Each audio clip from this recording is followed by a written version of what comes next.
پاکستان اپنی جگہ پہ بہت اہم ملک ہے. میں سمجھتا ہوں کہ اس آرٹیکل میں بہت سی ضروری سفارشات دی گئی ہیں، لیکن میں اس میں ایک اضافہ کرنا چاہوں گا کہ پاکستان ایک اہم ملک ہے ہندوستان کے حوالے سے اور ہندوستان کے حوالے کے بغیر. اور کیونکہ یہ وسطی ایشیا کا، اسلامی دنیا کا، مشرق وسطیٰ کا، اور جو بڑا خطہ جسے مینا کہتے ہیں، مڈل ایسٹ اینڈ نارتھ افریقہ، اس میں اہم ترین ملک ہے. اور امریکہ کے مفادات بھی اس خطے سے، مشرق وسطیٰ سے بدھے ہوئے ہیں، مغربی ایشیا سے بدھے ہوئے ہیں. تو اس وجہ سے ہندوستان کے ساتھ تو جو تجاویز دی گئی ہیں ان کے اوپر عمل درآمد ہونا چاہیے، لیکن امریکہ، اور مجھے معلوم ہے کہ سینٹ کام ہوا یا اس کے علاوہ جو ہے ان کا پینٹاگون، وہ بھی اس نقطۂ نظر کی حمایت کرتے ہیں کہ پاکستان امریکہ کا دیرینہ ساتھی رہا ہے، حلیف رہا ہے، اور اس کے ساتھ جو ہے تعلقات کو مضبوط سے مضبوط تر کرنا چاہیے. اب یہ اضافہ ہوا ہے حال ہی میں کہ اس میں ویسے تو دفاعی تعلقات رہے ہیں، ان میں کوئی تھوڑا سا جھول آ گیا تھا، تعطل آ گیا تھا 2018، جنوری 2018 کے بعد، کہ جتنے بھی جو دفاعی اور معاشی تعلقات تھے ان کو یکلخت ختم کر دیا گیا تھا. لیکن ابھی جو ہمارے تعلقات صدر ٹرمپ کے دوسرے دور حکومت میں ابھر کر سامنے آ رہے ہیں، اس میں ہمارے معاشی اور تجارتی تعلقات بھی بڑھیں گے. اور اس میں یہ ہوگا کہ یہ پاکستان کی منڈی، جو معاشی منڈی ہے، یہ امریکہ کے لیے منفعت بخش ہوگی. یعنی یہ نہیں ہوگا کہ وہ پاکستان کے ساتھ اگر جو کاروبار کریں گے، یہاں سرمایہ کاری کریں گے، تو اس سے ان کو کوئی کسی قسم کا نقصان ہوگا. تو پاکستان ابھرتی ہوئی معیشتوں میں سے ایک اہم ترین معیشت ہے، تو اس لیے اسے نظر انداز نہیں کیا جا سکتا. تو ہمیں پر امید رہنا چاہیے. اور ابھی اچھا، دوسرے میں آپ کو یہ بتانا چاہتا ہوں جی کہ جو یہ بین الاقوامی تعلقات ہیں، ان میں اتار چڑھاؤ ہوتا رہتا ہے. پاکستان کے حوالے سے ہوا، بھارت کے حوالے سے ہوا، لیکن کبھی مواقع پیدا ہو جاتے ہیں اور ان مواقع کو ضائع نہیں کرنا چاہیے. پاکستان کے لیے ایک بہت بڑا موقع پیدا ہوا ہے مارکہ حق کے بعد، اور اس کے بعد جو فیلڈ مارشل عاصم منیر صاحب کی وائٹ ہاؤس میں ملاقات ہوئی تھی صدر ٹرمپ کے ساتھ، اور اس کے بعد جو ہے جو ہمارے نائب وزیر اعظم کی secretary of state Marco Rubio سے ملاقات ہوئی تھی. تو ان کا اگر آپ مجموعہ کریں تو یہ سب پاکستان کے لیے انتہائی کامیاب اور نفع بخش ڈیولپمنٹس ہوئی ہیں. تو اس لیے ان سے، اس موقع سے، اس ونڈو سے ہمیں فائدہ اٹھانا چاہیے، کیونکہ پاکستان ایک بڑا ملک ہے، وہ امریکہ کے ساتھ اس کے بہت گہرے روابط ہیں تجارتی پہلے سے. دفاعی پلیٹ فارمز بہت سے جو ہے وہ امریکہ کے ہیں، جن کے لیے، ان کے لیے ہمیں فاضل پرزے بھی چاہیے، نئے بھی چاہیے. تو ان تعلقات کو مضبوط تر کرنے کے لیے ایک حکمت عملی ترتیب دینی چاہیے. جی اچھا، یہ تو بالکل آپ نے صحیح کہا کہ ترتیب دینی چاہیے، حکمت عملی، اور پھر اسپیس بھی بہت کریٹ ہو رہا ہے. اگر اس سیناریو میں بھی دیکھیں تو چونکہ اس آرٹیکل میں اس بات پہ بھی زور دیا گیا ہے اور یہ بتایا ہے خاص طور پہ کہ جو بھارت ہے اس نے کافی سارا ڈیمیج دیا ہے امریکہ کو، اور پاکستان نے کتنا زیادہ جو ہے وہ فوائد دیے، اس حوالے سے بھی بہت زیادہ چیزیں اس میں بتائی گئی ہیں، اسپیشلی امریکہ اور چین کو بھی قریب لانے کے لیے. ہیونگ سیڈ دیٹ، تو جو مارکیٹ ہے خاص طور پہ اکانومی کے حوالے سے، کیونکہ صدر ٹرمپ بار بار بات کر چکے ہیں، اور جو بارگاہ حق کی ابھی آپ نے ذکر کیا، اس وقت بھی انہوں نے یہی بات کی تھی کہ ہم نے تجارت کے ذریعے کوشش کی ہے، اور سب سے زیادہ تجارتی پوائنٹس کو وہ ہائی لائٹ کرتے رہے ہیں. اس زمن میں بھی پاکستان کے پاس آپ کیسے دیکھتے ہیں کہ بہت زیادہ اسپیس آ جائے گی، اور اکانومیکلی اگر دیکھا جائے تو وہ مارکیٹ بھی ہمارے پاس، وہاں پہ بھی ہمارے پاس اسپیس اور جگہ ہوگی، اور اس میں بھی ہمارے پاس بہت زیادہ جو ہے مواقع موجود ہیں جس کا ہم فائدہ اٹھا سکتے ہیں؟ دیکھیے، اس آرٹیکل میں بجا طور پر یہ کہا گیا ہے کہ جب امریکہ ہندوستان کی غیر مشروط ایک حمایت کرتا پوائنٹ. ہے تو وہ شیر ہو جاتا ہے، اور اس کے بعد ہمسایہ ممالک کو تنگ کرنا شروع کر دیتا ہے. نہ صرف ان کے اوپر بالادستی قائم کرنے کی ناکام کوششیں کرتا ہے، بلکہ ان کو نقصان پہنچانے کی کوشش کرتا ہے. مثلا پاکستان میں جو دہشت گردی ہو رہی ہے وہ ہندوستان کی وجہ سے ہو رہی ہے. وہ خیبر پختونخوا میں، وہ گلگت بلتستان میں، بلوچستان میں ہو رہی ہو، یا پاکستان کے دوسرے حصوں میں، تو اس کے پیچھے ہندوستان کا ہاتھ ہے. بس اور دوسرا یہ ہے کہ اس میں یہ تو اس لیے، اور دوسرے جو اس کے اور اس قسم کے اقدامات ہوتے ہیں کہ مثال کے طور پر وہ سمجھتا ہے کہ وہ قانون سے بالا تر ہے، کہ وہ جو کام کرے گا، مثلا کشمیر میں ظلم کرے گا، اگر وہاں حقوق انسانی کی خلاف ورزی کرے گا، یا بھارت کے اندر مسلمانوں کے حقوق کو تباہ و برباد کرے گا، تو اس کی کوئی جواب دہی نہیں ہوگی۔ تو یہ بھارت اس کا فائدہ اٹھا رہا تھا جو اس کے امریکہ کے ساتھ بہت قریبی تعلقات تھے، اور ایک اعتبار سے اس آرٹیکل میں بار بار بتایا گیا ہے کہ بھارت نے دھوکہ دہی سے کام لیا ہے، دوگلے پن سے کام لیا ہے۔ ایک طرف امریکہ کا حلیف تھا، اور دوسری طرف جو ہے وہ روس سے بہت اس کے مضبوط اسٹریٹجک تعلقات ہیں، جو سرد جنگ کے دور، کولڈ وار کے دور سے اب تک جو ہے چلے آ رہے ہیں، اور ان میں کسی قسم کی کوئی رکاوٹ پیدا نہیں ہوئی۔ اسی طریقے سے ابھی جو ہے اس نے جو نریندر مودی وہاں چین گئے، تھین گئے، اور وہاں سے انہوں نے یہ پیغام امریکہ کو دینے کی کوشش کی کہ ہمارے پاس آلٹرنیٹوز موجود ہیں۔ تو خیر امریکہ ان کے ساتھ جو ہے تعلقات دوبارہ سے کسی ایک سطح پہ لانے کی کوشش کر رہا ہے، لیکن میں سمجھتا ہوں مجموعی طور پر جو اس مضمون کا، جس کا آپ نے بار بار ذکر کیا ہے، جس میں جو استدلال ہے، جو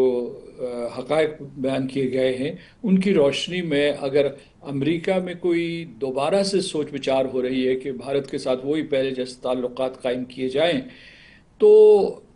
اس سے ان کو پیچھے ہٹنا چاہیے، ان کو پیچھے ہٹنا چاہیے، اور یہاں اس خطے میں توازن پیدا کرنا چاہیے۔ ٹھیک ہو گیا ہے۔ اچھا مسعود صاحب، چونکہ ظاہر سی بات ہے آپ کی جو ہے وہ آمد اور آپ کی اس وقت جو ہماری موجودگی ہے اس کا ہم تھوڑا سا، میں چاہوں گی کہ مزید بھی فائدہ اٹھاتے ہوئے ایک دو چیزیں اور ہیں جو کہ ہم دیکھ رہے ہیں، آج بڑی ڈیولپمنٹس ہوئی ہیں، اس کے اوپر بھی تھوڑی سی بات کریں۔ خاص کر کے ہم دیکھ رہے ہیں کہ اس وقت قطر کے حوالے سے پاکستان نے جو سٹیٹمنٹ دیا ہے، اسرائیل کا جو قطر پر جارحیت نشانہ بنانے کا اور غزہ میں امن مذاکرات سبوتاژ کرنے کی کوشش ہے، پاکستان نے بڑا واضح اپنا سٹانس دیا اسی پر۔ اور ایک ڈیولپمنٹ آج یہ بھی ہوئی ہے کہ قطری وزیر اعظم سے ہم نے دیکھا ہے کہ صدر ٹرمپ کی ملاقات ہوئی ہے، اس میں انہوں نے اسرائیلی حملے جیسا اقدام دوبارہ نہ ہونے کا یقین دلا ہے۔ آپ اس کو کیسے دیکھتے ہیں؟ کیا یہ پرومسز اب پورے ہوں گے جو پہلے کے پریسیڈنٹس ہیں ان کی روشنی میں؟ اور پاکستان نے بھی بڑا اپنا کلیئر اور واضح سٹانس بیان کر دیا ہے، کیسے دیکھتے ہیں آپ اس کو بھی؟ دیکھیے، وزیر اعظم نتنیاہو نے جو قدم اٹھایا ہے، یعنی کہ جو جی قطر کے اوپر حملہ کیا دوحہ میں، جو اس وقت جو پیس میکرز تھے، جو ایک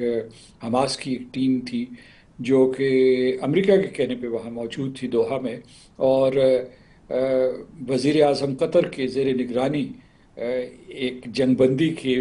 پروپوزل یا تجویز کے اوپر غور کر رہی تھی، اور اس نے جواب دینا تھا، اور میرا خیال ہے کہ جہاں تک جو اخبار میں قیاس آرائی ہوئی ہے یا اس کے علاوہ جو شواہد ملتے ہیں، وہ شاید مثبت جواب دینے والے تھے۔ تو اس پورے عمل کو سبوتاژ کرنے کے لیے اسرائیل نے یہ بے ایمانہ حملہ کیا ہے، جس کی وجہ سے جو ہے وہ جو سفارتکار تھے یا جو مذاکرات کرنے والے لوگ تھے وہ تو بچ گئے، لیکن باقی 6 جانوں کا نقصان ہوا ہے۔ تو ایک تو یہ ہے کہ بین الاقوامی قانون کی خلاف ورزی کی گئی ہے، اور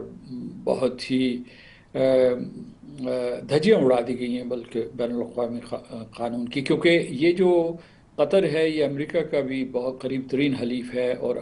قطر کے اندر امریکہ کا مشرق وسطی میں سب سے بڑا فوجی فوجی اڈہ اڈہ ہے، ہے جس جی۔ میں 15,000 کے قریب امریکی موجود ہوں گے، اور ان کے بعد جو بہت ہی سوفسٹیکیٹڈ اسلحہ و بارود وہاں موجود ہے ہر قسم کے، یعنی فضائی اور سرویلنس کے جتنے بھی جو وہاں ڈیفنس پلیٹ فارمز ہیں وہ وہاں موجود ہیں۔ تو میں سمجھتا ہوں کہ صدر ٹرمپ نے ڈیمیج لمیٹیشن کی کوشش کی ہے، اور پاکستان نے جو ہے اپنا بہت ہی شاندار کردار ادا کیا ہے۔ وزیر اعظم فوراً امیر قطر سے ملنے کے لیے چلے گئے، اور اس کے بعد ان کے ساتھ یکجہتی کا اظہار کیا۔ پھر آج جو ہے سلامتی کونسل میں ایک تصادم ہوا، جس میں ایک طرف ہمارے مستقل مندوب تھے اور دوسری طرف اسرائیل کے، تو وہاں پاکستان کو بھی اس پورے کے پورے قضیے میں یا اس قسم کی قانون کی خلاف ورزی کرنے کے بعد اسرائیل نے گھسیٹنے کی کوشش کی، تو اس کا ہم نے بہت ہی مناسب اور منہ توڑ جواب دیا ہے۔ تو لیکن اب یہ ہے کہ سوال یہ پیدا ہو رہا تھا کہ کیا قطر یا اس کے جو حلیف ہیں، مثال کو سعودی عرب، امارات یا عرب لیگ یا اسلامی تعاون تنظیم جو ہے،